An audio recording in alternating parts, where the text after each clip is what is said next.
The defendant has now exhausted all her state appeals, and for the record, so everybody understands, a jury of her peers has found Ms. Hunter guilty of felony of the 4th degree. 12 people from our community sat in those seats and did that. Okay? Judge Nadel, who presided over the case, found the conviction to be appropriate and legal several times. Myself, several motions were filed in front of me to dismiss. I looked at them all. I did what I was supposed to do. I found no merit in any of those motions to dismiss.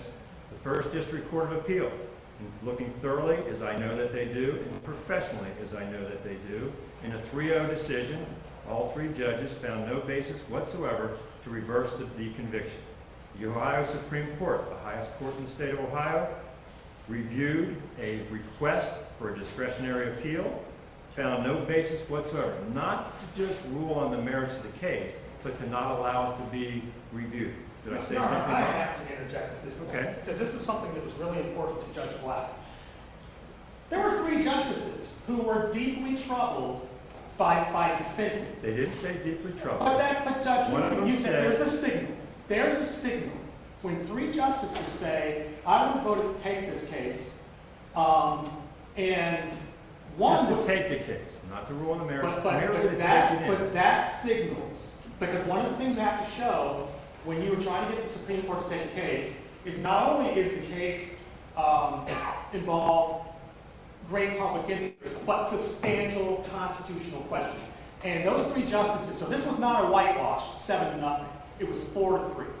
And I want whoever's listening to know that as well. This was not something where it's crystal clear that there were no violations of Judge Hunter's right to trial. To the contrary, the fact that the 1st District said that the conviction is affirmed does not mean that there was no problem in her trial. And ultimately, we'll see what happens with that. Absolutely, we'll see what happens with that. Your Honor, Sorry, go ahead. it is equally true that 4 justices of the Supreme Court determined that the case was not even worthy of review. And so if Mr. Singleton wants to assume or presume or he wants to presume what those 3 justices would do, it is equally clear that the same would occur to the 4 who refused to even consider the merits of the appeal. I appreciate that. And also, as you know, both know, okay, one justice of the Supreme Court found issue with 1 issue, another justice found issue with 3 issues, and 1 flat-out dissent. Is that incorrect? And the flat-out dissent means he found he would have taken all 5 of the issues up. That's what that That means. is Justice O'Neill. That is correct. Okay. All right, that's fine.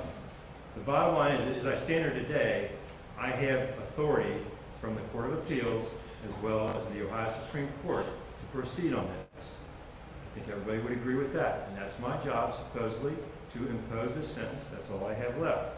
But at this point, one federal judge, a district court judge, has, in my opinion, stepped into the state proceedings and and I know we disagree on this, Mr. Singleton, but with what I find best tenuous authority,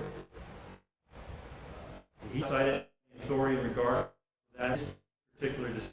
You have cited some of the court, being something that I need to abide by, but nonetheless, a stay was issued. It's issued prior to the defendant, in my opinion, being in custody. Whether that's subject to interpretation, I understand that.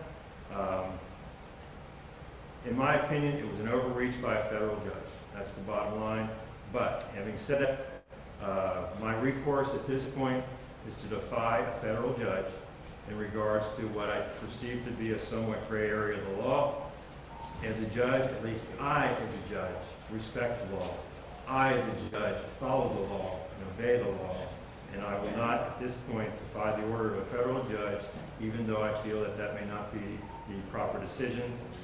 I don't think it's appropriate. I don't think it would be good for the interests of justice overall. So at this point, I will suspend imposition of the sentence. I will set this matter out for, the judge indicated in the decision that there's going to be a lengthy review by the court. I hope lengthy means that the judge makes it a priority, because I think for the parties involved in this case, as well as the community, this needs to have finality. But we are prevent it from that again today. And with that, I'm going to set it out for, we'll start with 2 months, because I don't think it's going to be any earlier than that. I would want council to pick a date 2 months from today or thereabouts at 9 o'clock for everybody to be here. And Ms. Hunter, if you are not here at 9 o'clock, I will order you to be sent to the Justice Center. So Just cut it to it. You don't say a word to me, okay? That's it. Be here on time or you go to jail. It's that simple. We're done with all this stuff.